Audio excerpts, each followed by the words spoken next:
was too late. The vicious acid of the demon's blood had already begun to eat away at the shining blade. He swore and tossed the weapon aside. It landed in a filthy puddle and commenced smoldering in a doused match, like a doused match. The demon itself, of course, had vanished, dispatched back to whatever hellish world it had come from, though not without leaving a mess behind. Jem, well called, turning around. Where are you? Did you see that? Killed it with one blow. Not bad, eh? But there was no answer to Will's shout. His hunting partner had been standing behind him in the damp and crooked street a few moments before, guarding his back.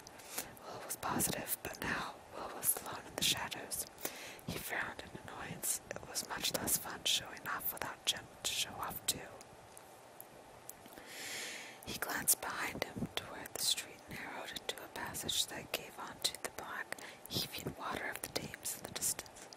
Through the gap, Will could see the dark outlines of docked ships, a forest of masts like a leafless orchard. No Jem there. Perhaps he had gone back to Narrow Street in search of a better illumination. With a shrug, Will headed back to the way he had come. Narrow Street cut across Limehouse between the docks beside the river and the cramped slums spreading west toward Whitechapel. It was as narrow as its name suggested, lined with warehouses and lopsided wooden buildings. At the moment it was deserted. Even the drunks staggering home from the grapes up the road had found somewhere to collapse for the night. Will liked Limehouse, liked the feeling of being on the edge of the world, where ships left each day for unimaginably far ports. That the area was a sailor's haunt, and consequently full of gambling hells, opium dens, and brothels, didn't hurt either. It was easy to lose yourself in a place like this. You didn't even mind the smell of it. Smoke and rope and tar, foreign spices mixed with the dirty river water smell of the Thames. Looking up and down the empty street, he scrubbed the sleeve of his coat across his face, trying to rub away the ichor that stung and burned his skin. The cloth came away stained green and black. There was a cut on the back of his hand, too, a nasty one. He could use a healing rune, one of Charlotte's preferably. She was particularly good at drawing erisets. A shape detached itself from the shadows and moved toward Will. He started forward, then paused. It wasn't Jem, but rather a mundane policeman, wearing a bell-shaped helmet, a heavy overcoat, and a puzzled expression. He stared at Will, or rather through Will. However accustomed Will had become to glamour, it was always strange to be looked through, as if he weren't there. Will was seized with a sudden urge to grab the policeman's truncheon and watched while the man flapped around trying to figure out where it had gone. But Jem had scolded him the few times he'd done that before, and while Will never really could understand Jem's objections to the whole enterprise, it wasn't worth making him upset. With a shrug and a blink, the policeman moved past Will, shaking his head and muttering something under his breath about swearing off the gin before he truly started seeing things. Will stepped aside to let the man pass, then raised his voice to shout, "James," to Carstairs. "Jem, where are you? You disloyal bastard." This time a faint reply answered him. "Over here, follow the witchlight." Will moved forward toward the sound of Jem's voice. It seemed to be coming from a dark opening between two warehouses. A faint gleam was visible within the shadows, like the darting line of a will-o'-the-wisp. "Did you hear me before? That shack's demon thought it could get me with its bloody great pincers, but I cornered it in an alley. Yes, I heard you. The young man who appeared to be at the mouth of the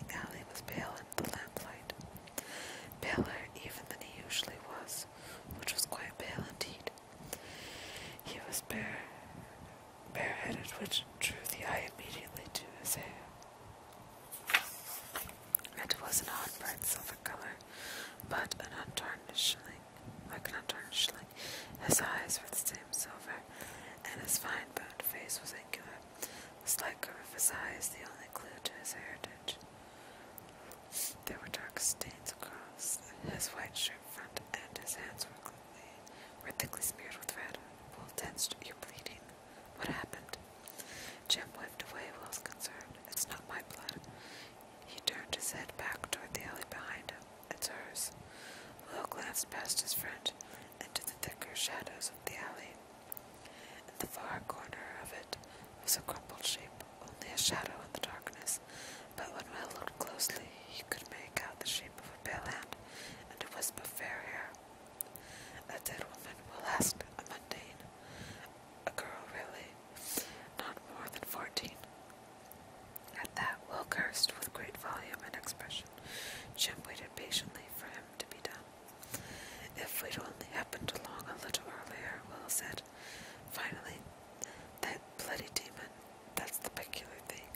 I don't think this is the demon's work. Jim frowned. Shack's demons are parasites. Brood parasites. It would have wanted to drag its victim back to its lair to lay eggs in her skin while she was alive. But this girl, she was stabbed repeatedly, and I don't think it was here either. There simply isn't enough blood in the alley. I think she was attacked elsewhere, and she dragged herself here to die of her injuries. But the Shack's demon, I'm telling you, I don't think it was the Shack's. I think the Shack's was pursuing her, hunting her down for something or someone else. Shaxes have a keen sense of scent, Will allowed. I've heard of warlocks using them to follow the tracks of the missing, and it did seem to be moving with an odd sort of purpose. He looked past Jim at the pitiful smallness of the crumpled shape in the alley. You didn't find the weapon, did you? Here. Jim drew something from inside his jacket, a knife wrapped in white cloth. It's sort of misrecord. It's a sort of misrecord. A hunting dagger. Look how thin the blade is. Will took it. The blade was indeed thin, ending in a handle made of polished bone. The blade and hilt were stained with dried blood. With a frown, he wiped the flood of the knife across the rough fabric of his sleeve, scraping it clean until a symbol burned into the blade became visible. Two serpents, each biting the other's tail, forming a perfect circle. Ouroboros, Jim said, leaning in close to stare at the knife. A double one. Now, what do you think that means? The end of the world, said Will, still looking at the dagger, a small smile playing in his mouth, and the beginning. Jim frowned. I understand the symbology, William. I meant, what do you think its presence on the dagger signifies? The wind off the river was ruffling Will's hair. He brushed it out of his eyes with an impatient gesture, and went back to studying the knife. It's an alchemical symbol, not a warlock or downworlder one. That usually means humans, the foolish, mundane sort, who think trafficking in magic is the ticket for gaining wealth and fame. Sorry. The sort who usually end up in a pile of bloody rags inside some pentagram gems sounded grim. The sort who like to lurk about the downworld parts of our fair city after wrapping the handkerchief around the blade. Carefully, Will slipped it into his jacket pocket. Do you think Charlotte will let me handle the investigation? Do you think you can be trusted in the downworld? The gambling house, the dens of magical vice, the woman of loose morals. Will smiled the way Lucifer might have smiled moments before he fell from heaven. Would tomorrow be too early to start looking, do you think? Jim sighed. Do what you like, William. You always do. Southampton, May. Tessa could not remember a time when she had not loved the Clockwork Angel. It had belonged to her mother once, and her mother had been wearing it when she died. After that, it had sat in her mother's jewelry box until her brother Nathaniel took it out one day to see if it was still in working order.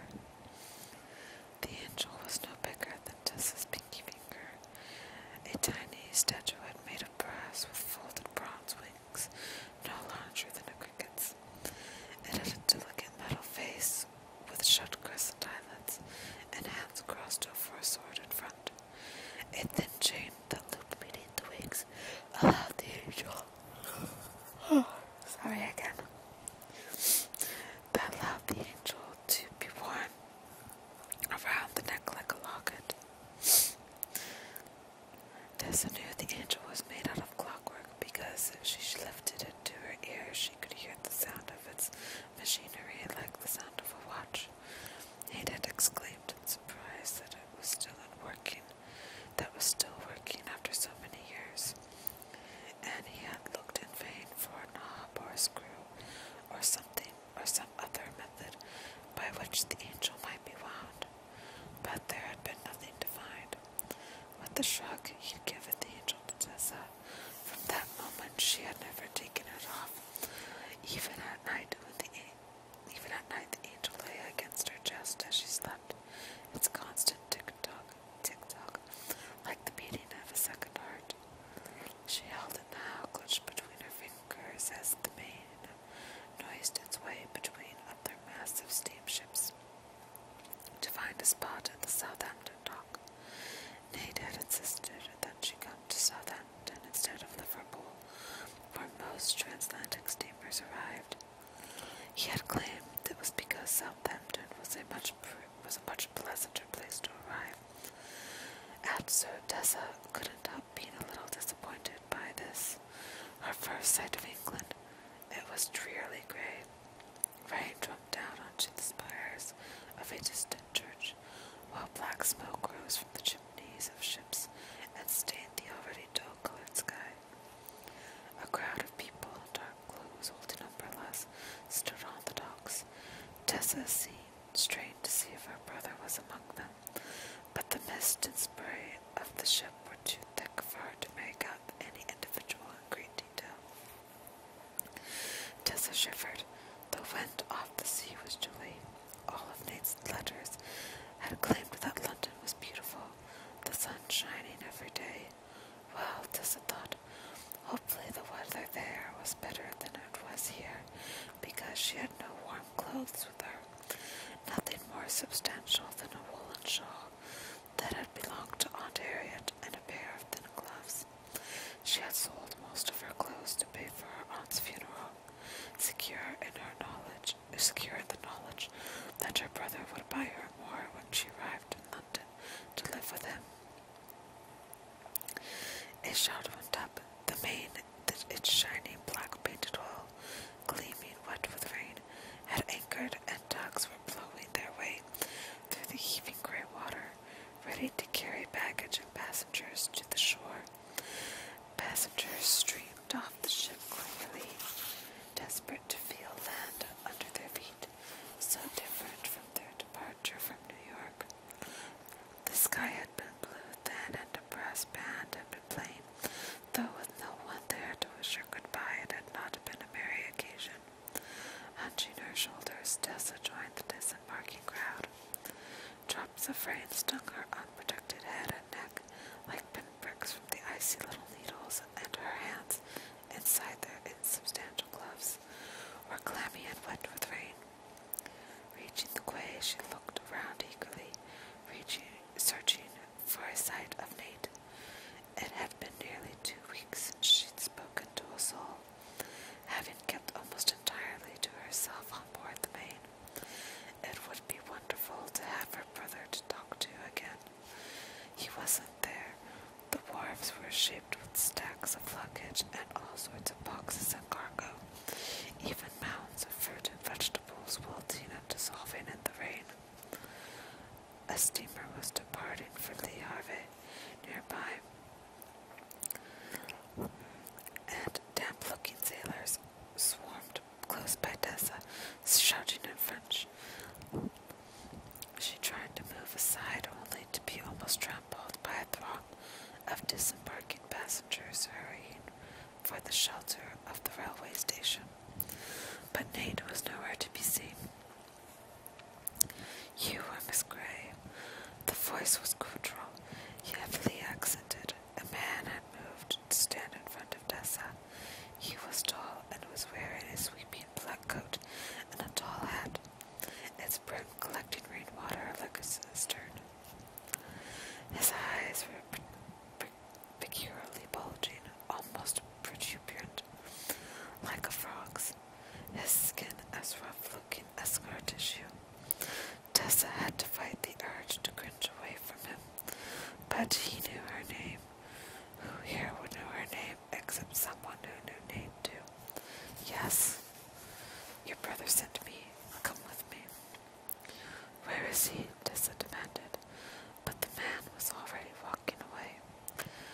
His stride was uneven, as if he had a limp from an old injury. After a moment, Tessa gathered up her skirts and hurried after him. He wound through the crowd, moving ahead with purposeful speed. People jumped aside, muttering about his rudeness, as he shouldered past, with Tessa nearly running to keep up. He turned abruptly around a pile of boxes and came to a halt in front of a large, gleaming black coach. Gold letters had been painted across its side, but the rain and mist were too thick for Tessa to read them clearly.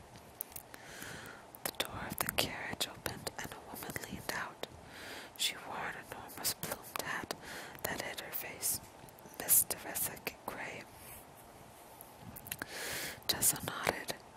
The bulging-eyed man hurried to help the woman out of the carriage, and then another woman following after her. Each of them immediately opened an umbrella and raised it, sheltering themselves from the rain. Then they fixed their eyes on Tessa. They were an odd pair, the women. One was very tall and thin, with a bony, pinched face. Colorless hair was scraped back into a chignon at the back of her head. She wore a dress of brilliant violet silk, already spattered here and there with splotches of rain, and matching violet gloves. The other woman was short and plump, with small eyes sunk deep into her head. The bright pink gloves stretched over her large hands made them look like colorful paws. Teresa Gray, said the shorter of the two. What a delight to make your acquaintance at last. I am Mrs. Black, and this is my sister, Mrs. Dark. Your brother sent us to accompany you to London. Tessa, damp, cold, and baffled, clutched her wet shawl tighter around herself. I don't understand. Where's Nate? Why didn't he come himself? He was unavoidably detained by business in London. Mortmains couldn't spare him. He sent ahead a note for you, however. Mrs. Black held out a rolled bit of paper, already dampened with rain. Tessa took it and turned away to read it. It was a short note from her brother apologizing for not being at the docks to meet her, and letting her know that he trusted Mrs. Black and Mrs. Dark. I call them the Dark Sisters, Tessie, for obvious reasons, and they seem to find the name agreeable. To bring her safely to this house in London.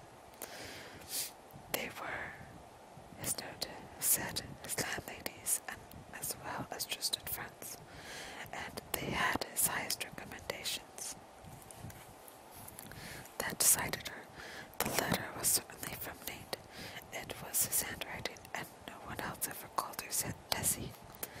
She swallowed hard and slipped the note into her sleeve, turning back to face the sisters. Very well, she said, fighting down her lingering sense of disappointment.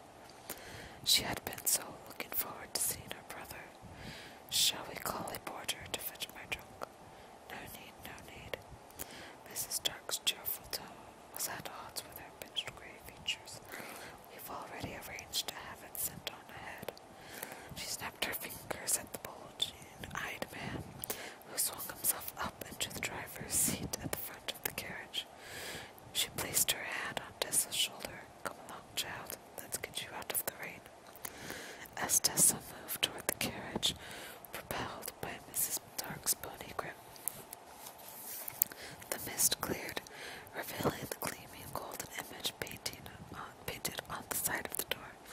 The words of the Pandemonium Club curled intricately around two snakes biting each other's tails, forming a circle.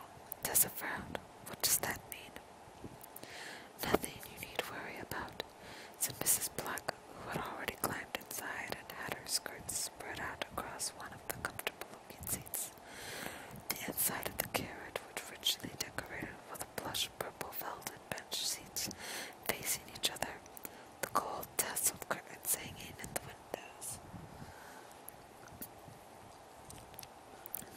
Dark helped Tessa up into the carriage, then clambered in behind her. As Tessa settled herself on the bench seat, Mrs. Black reached to shut the carriage door behind her sister, closing out the gray sky. When she smiled, her teeth gleamed in the dimness, as if they were made out of metal. Do settle in, Teresa. We've a long ride ahead of us. Tessa put a hand to the clockworking.